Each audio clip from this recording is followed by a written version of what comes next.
Monsieur les présidents de fédération, monsieur les présidents de club, monsieur le directeur technique national, messieurs et mesdames membres et élèves des clubs. Nous allons ensemble faire le point sur cette année 2021 pour la Fédération internationale de close combat. J'aimerais évoquer dans un premier temps, de manière chronologique, au début de cette année, nous avons nommé Guillaume au niveau du 3e Dan Gutter de close combat pour des recherches remarquables, je précise bien remarquables, qui ont duré près de 2 ans, sur l'Algérie et le close combat. Grâce à lui, nous avons eu des informations, mais aussi des documents qu'on n'aurait pas réussi tout seul. C'est un travail, bien sûr, main dans la main avec lui, mais je souligne l'excellence de ses recherches, la ténacité qu'il a eue, et donc cet élève qui d'ailleurs a plus de 10 ans de pratique a donc eu accès à ce 3e Dan Gutter de close combat pour cette avancée, puisque le niveau ne suffit pas, bien évidemment. Il y a un moment où il faut travailler pour le close combat et pour le faire évoluer, et c'est ce qu'il a fait. Et je l'en remercie au nom de tous encore. Un autre point, c'est l'île Canaries qui nous a rejoints, et ça, je m'en félicite. C'est une porte ouverte vers l'Espagne, bien évidemment, et le Portugal. On verra l'année prochaine. En avril 2021, nous avons réceptionné une commande faite à un artiste pour la création exclusive d'un tableau pour le jubilé de diamant, c'est-à-dire les 60 ans de la mort, la disparition de Fairbairn. C'est un tableau qui est vendu sur notre boutique. Il suffit d'aller sur le lien du site internet et qui peut facilement, on va dire, venir compléter vos collections liées au close combat quand vous êtes représentant ou pas d'ailleurs, hein, pour le close combat dans vos pays respectifs. Nous avons également, je pense que vous en souvenez tous, puisque j'ai partagé au maximum avec vous mes voyages, fait des séminaires en Italie, donc septembre, octobre, novembre. Donc ce n'est pas rien. Nous étions les invités officiels. Alors quand je dis invités officiels, ça veut dire que tout est pris en charge. On ne dépense pas un centime. Voilà. Avec des reconnaissances pour la discipline, c'est-à-dire le close combat, par le sport italien, ce qui n'est pas rien. Et que les instructeurs qui étaient présents étaient reconnus comme techniciens nationaux en close combat. Je tiens à préciser, et c'est un honneur pour nous d'avoir reçu cette distinction. Qu'est-ce que nous avons donc fait en Italie? Séminaires nationaux, comme je vous l'ai dit, visite officielle de casernes militaires. Il y aura des articles avec les photographes officiels des casernes qui nous ont reçus, qui nous ont photographiés. Vous verrez ça courant janvier.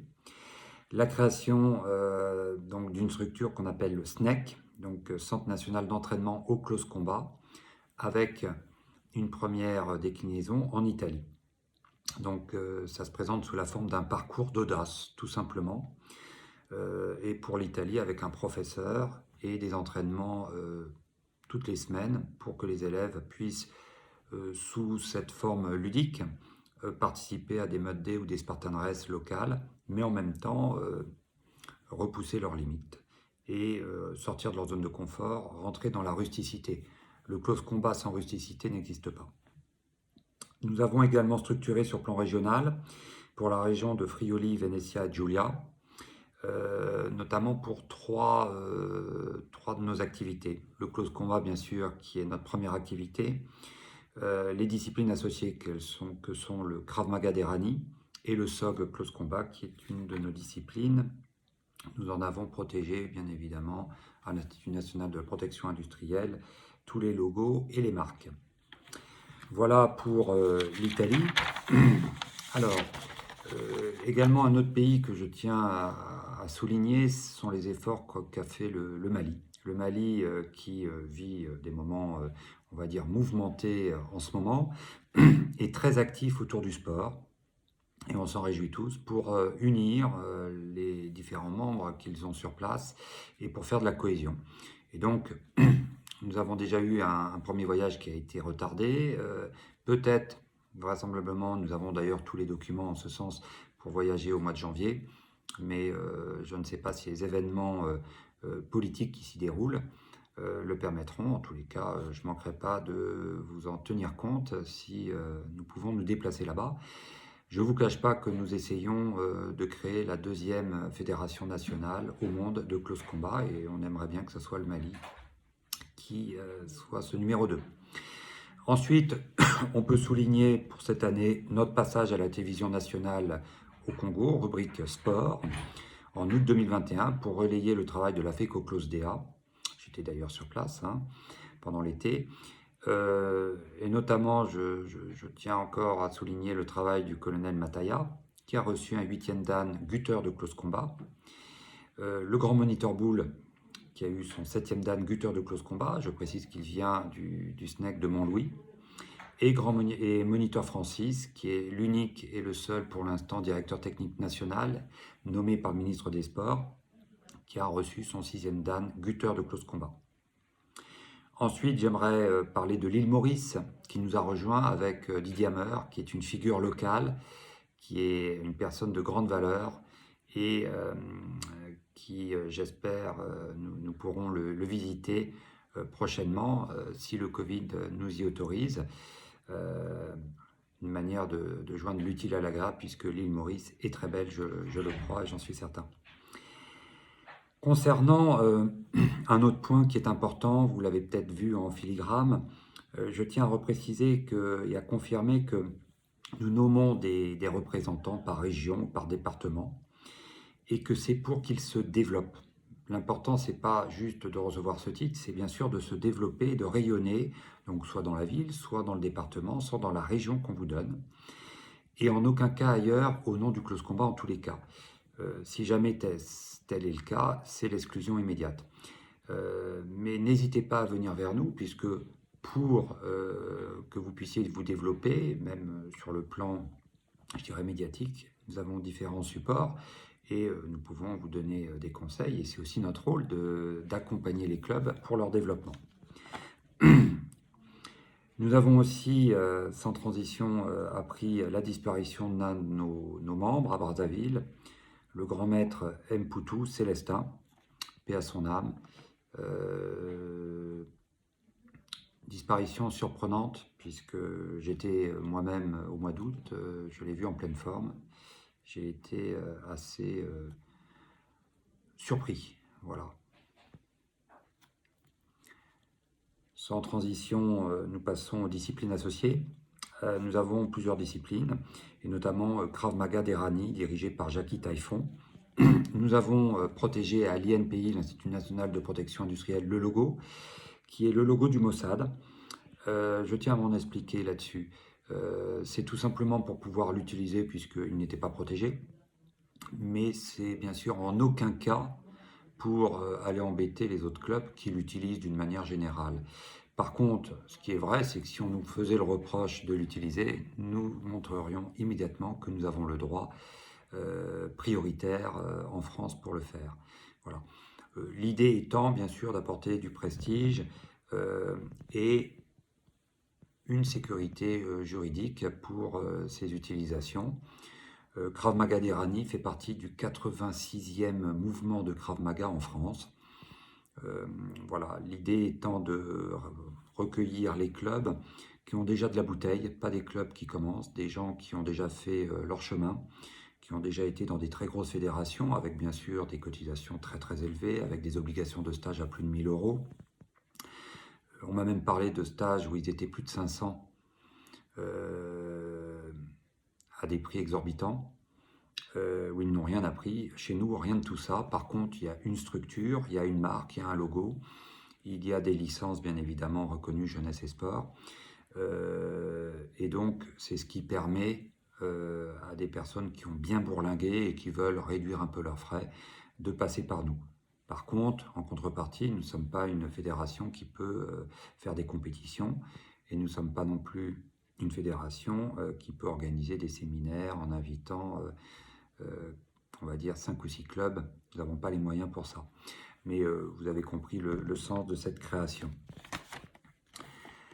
Le séminaire à Moscou, qui malheureusement a été retardé, je ne désespère pas de pouvoir y aller pourquoi pas quand il fera un peu moins froid, si la pandémie mondiale du Covid le permet, puisque nous avons 4 clubs déjà en Russie et nous aimerions officialiser tout ça et le développer bien évidemment. Donc, ma présence est obligatoire en ce sens, j'espère pouvoir le faire.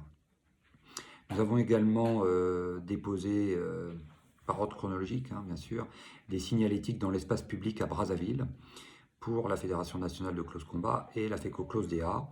C'est pas rien, puisque maintenant, sur une grande allée de Brazzaville, il y a, au même titre qu'il y a des panneaux où il y a marqué autre direction ou toute direction, il y a marqué la direction pour aller au siège de la FECO Close DA et de la FICC, à Brazzaville. Nous avons également mis des signalétiques sur des boutiques partenaires. Nous avons financé tout ça, je l'ai fait sur mes deniers personnels. Je tiens également à souligner l'arrivée massive en Afrique de différents clubs, que ce soit au Niger, l'Afrique du Sud, le Sénégal, le Gabon, la RDC et la Côte d'Ivoire. Très très dynamique. Je tiens à dire que je félicite en ce sens le travail de Moniteur Francis, notre directeur technique national, qui mouille la chemise, va sur le terrain.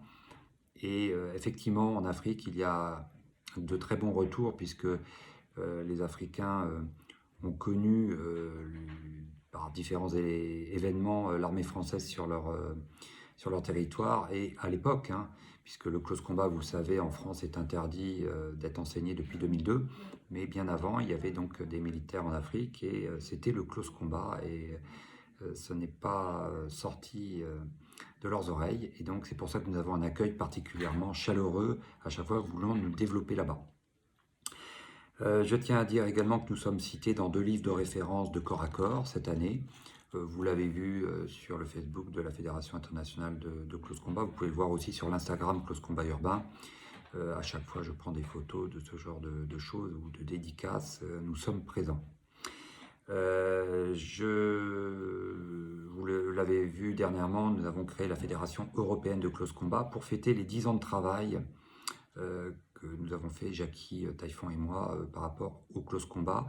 Mais c'est également pour structurer plus. Avant, la Fédération internationale englobait l'Afrique, les États-Unis et l'Europe. Et pour plus de visibilité, il est important de bien segmentariser. Et c'est ce que nous avons fait. Et il va falloir d'ailleurs que nous apportions quelques drapeaux supplémentaires pour enjoliver cette Fédération européenne de close combat. Pour conclure, je dirais que nous avons relevé les défis liés à la pandémie de Covid qui sévit au niveau mondial, et ce n'est pas rien.